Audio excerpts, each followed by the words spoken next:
Hello friends, welcome to our cooking channel Bharti creation. આજે આપણે બનાવીશું મરચાંનો એકદમ ટેસ્ટી ઇન્સ્ટન્ટ તેમજ ઘરમાં રહેલી સામગ્રીમાંથી 5 જ મિનિટમાં બની જાય તેવો મરચાંનો સંભારો.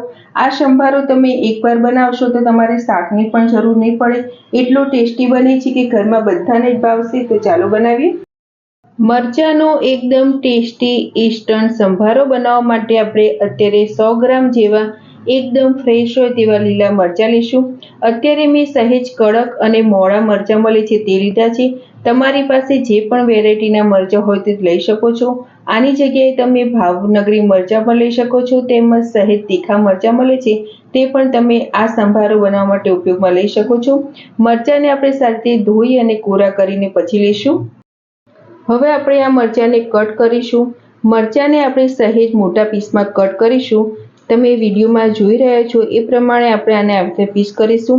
આપણે રેગ્યુલર જે સાઈઝમાં ઝીણા કટ કરીએ છીએ તેના કરતાં સહેજ મોટા પીસ રાખીશું. તો બધા જ મરચાંને હવે આપણે આવી રીતે કટ કરી લઈએ.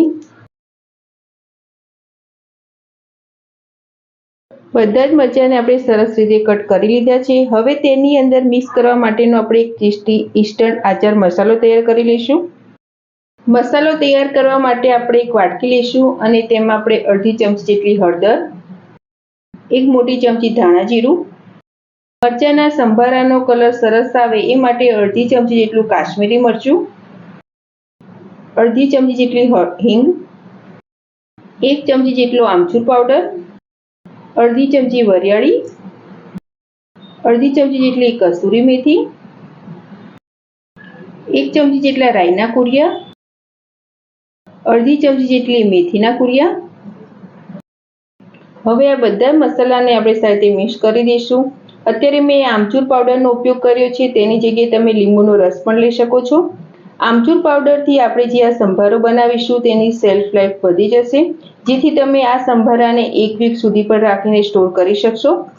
તો આપણે સંભારામાં નાખવા માટેનો મસાલો સરસ રીતે તૈયાર થઈ ગયો છે. હવે આપણે મરચાંના સંભારાનો વઘાર કરીશું. એ માટે આપણે એક પેનને ગેસ પર મૂકીશું અને તેમાં આપણે 1 થી 1.5 ચમચી જેટલું તેલ લઈએ. તેલને આપણે સાથે ગરમ થવા દઈશું. સરસ રીતે ગરમ થઈ જાય પછી તેમાં આપણે અડધી ચમચી જેટલી રાઈ નાખીશું અને રાઈને પણ આપણે સરસ રીતે ફૂટવા દઈએ. રાઈ બધી સરસ રીતે ફૂટી ગઈ છે. હવે તેમાં જે આપણે કટ કરીને લીલા મરચાં રાખ્યા છે તે નાખીશું.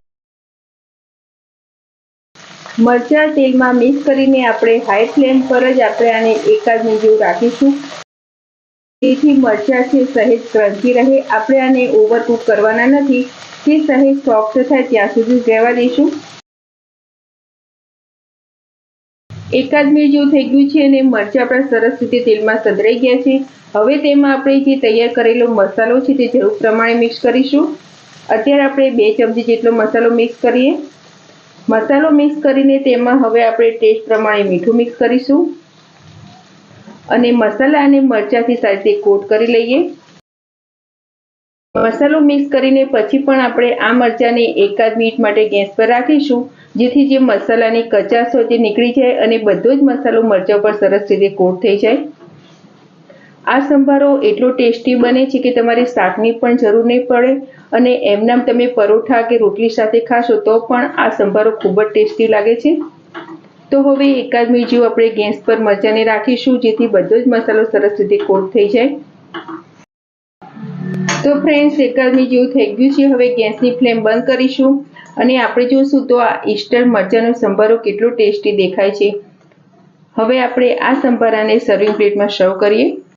તો ફ્રેન્ડ્સ, તૈયાર છે રોટલી, પરોઠા, મસાલા પૂરી તેમજ ટિફિનમાં સાથે લઈ જઈ શકાય તેવો ઇન્સ્ટન્ટ લીલા મરચાંનો સંભારો.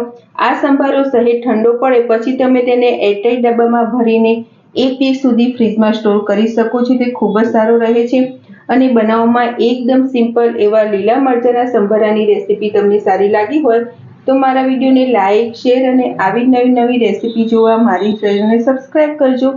મારો વિડીયો જોવા બદલ થેન્ક યુ.